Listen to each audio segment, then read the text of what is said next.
Nagkakandak mo kami ng info drive sa mga customers.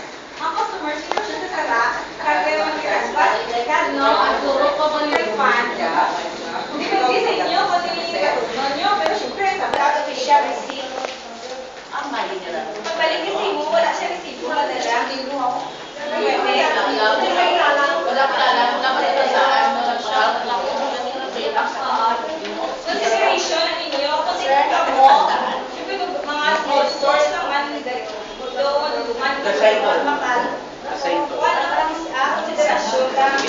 Pero ang official receipt, best proof na para sa customer. Like, once I deny mo sa sapat, hindi naman exist kayo sa buyer, kaya you return the item and demand an exchange or refund.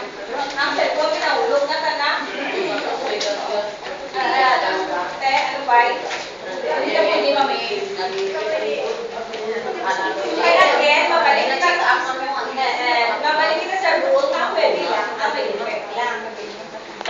Iba-is lang sa supplier. Pero kung sila na tumog na supplier, non-parts or ano, may ka na is there a time limit within which the buyer can return defective products?